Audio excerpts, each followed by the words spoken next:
Bismillah ar-Rahman ar-Rahim. Chères téléspectatrices, chers téléspectateurs, salam alaykum, que la paix soit sur vous et sur nous tous. Le célèbre compagnon du prophète sallallahu alayhi wa sallam, Abu Huraira, rapporte avoir entendu les enseignements suivants de la part du messager d'Allah, alayhi salatu wa sallam. Iyyakum wal hasad. Prenez garde. Iyyakum wal hirs. Prenez garde à l'envie. Prenez garde, la deuxième, à la convoitise. Et prenez garde wal kibr, c'est-à-dire la prétention et la vanité. Dans un récit dont la teneur est la suivante. Iyyakum wal kibr fa inna iblisa hamalahu al kibru ala an la yasjuda li Adam. Prenez garde à la vanité, car c'est la vanité qui a poussé Satan à refuser de se prosterner devant Adam. Iyyakum wal hirs fa inna Adam hamalahu al hirsu ala an akala min ash-shajara. Prenez garde à la convoitise, car c'est cette même convoitise qui a poussé notre père Adam à consommer l'arbre qui lui était défendu. La troisième, prenez garde à l'envie, car c'est à cause de l'envie. Iyyakum wal hasad. Fa inna bnay Adama al hasada, les enfants d'Adam, c'est la convoitise dafa'a bi ahadima ayma ila an yaqtula sahibahu. C'est l'envie qui a poussé au premier meurtre, c'est-à-dire à Kabel qui a tué son frère Abel. Fahunna ra'su kulli khati'atin.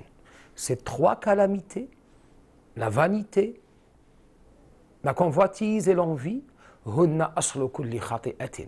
Elles sont à l'origine de tous les péchés. Certes, on sait que les péchés sont nombreux, mais autant historiquement, anthropologiquement, que dans l'essence même du péché, il ne se trouve pas un péché qui ne trouve pas son origine dans ces trois fléaux.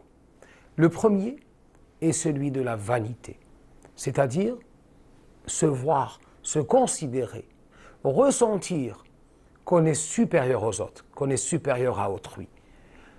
Et on connaît le verset, lorsque le Seigneur Tabaraka wa Ta'ala a ordonné à Satan de se prosterner devant Adam, قُلْنَا اسْجُدُوا لِآدَمَ قَالَ أَنَا خَيْرٌ مِنْهُ خَلَقْتَنِي مِنْ نَارٍ وَخَلَقْتَهُ مِنْ طِينٍ. Satan a répondu, Allah Tabaraka wa Ta'ala, je suis meilleur que lui. Tu m'as créé de feu alors que tu l'as créé à partir de terre. Ceci fut la première manifestation de cet esprit de vanité et de se voir plus grand qu'un autre. Or, c'est ce même esprit shaitani, satanique, qui a accompagné et continue d'accompagner l'humanité en l'âme et l'esprit de ceux qui se ressentent et qui se voient supérieurs à autrui. Autant à l'échelle sociale qu'à l'échelle familiale, qu'à tous les niveaux. Il suffit que le croyant sache qu'au moment où il se voit supérieur à autrui, c'est qu'il a été touché par ce fléau qui est celui de la vanité. Or, il a été dit dans un hadith qudsi, c'est-à-dire la parole de Dieu rapportée par le prophète, At-takabburu ridai wa lan aghfira liman ashrakani fi ridai. La grandeur est mon vêtement, et je ne pardonnerai pas à celui qui veut s'associer à moi dans ce vêtement, qui est celui de la grandeur. Et Sayyida Aïcha disait, Khayrun nas man yara nafsahu min dunin nas. Le meilleur des gens est celui qui, au contraire, se voit comme vit modestement et se voit au-dessous des autres et non au-dessus de ces derniers. La deuxième grande calamité ou deuxième grand fléau qui peut toucher l'âme humaine est celui de la convoitise. At-tama', c'est-à-dire le fait de convoiter en permanence la vie bas, avec tout l'aspect éphémère qu'elle a, c'est-à-dire que ne vivre que pour amasser plus de fortune, plus d'argent. Le prophète disait, sallallahu alayhi wa sallam, Ta'isa abdu dinar, ta'isa abdu dirham. Malheur à celui qui adore le dinar, malheur à celui qui adore le dirham. Or, les saints disent dans leur prière, Allahumma ja'ali dunya fi aydina, wa taj'alha fi qulubina. Fais que le bas monde soit entre nos mains, mais ne le laisse pas pénétrer nos cœurs. Car comme disent les savants, les mains se lavent facilement. Or, c'est très difficile de laver le cœur. Or, le cœur le plus éloigné, ou l'un des cœurs les plus éloignés de Dieu, est celui qui a été envahi par la matière, envahi par l'amour du bas monde, au point qu'il n'aperçoive plus la lumière ou les lumières émanant de l'autre monde. Il ne vit que pour cette vie, il ne travaille que pour cette vie, et qui n'a, avec tout l'aspect éphémère qu'elle a, oubliant l'essentiel. L'essentiel, c'est-à-dire Dieu, l'essentiel, la spiritualité, et l'autre vie qui nous attend. Enfin, al-hasad, la troisième grande calamité est l'envie. C'est ce hasad qui a causé le premier, qui a été à l'origine du premier meurtre sur terre, le premier sang qui a été versé. Kabel qui a tué son frère, qui a assassiné son frère, Abel.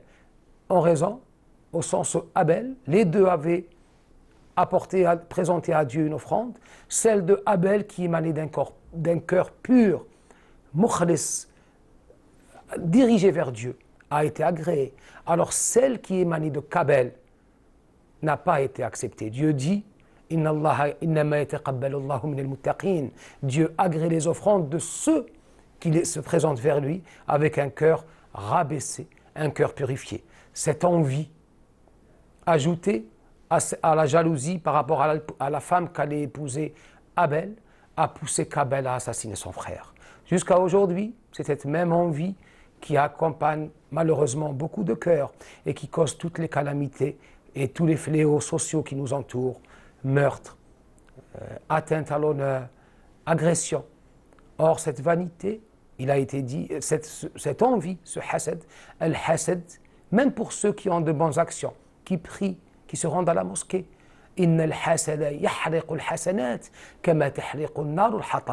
l'envie, le cœur rempli d'envie, de jalousie, brûle les bonnes actions de celui dont le cœur est rempli, tout comme le feu brûle le bois. C'est-à-dire qu'au final, l'envie aura annihilé toutes les bonnes actions.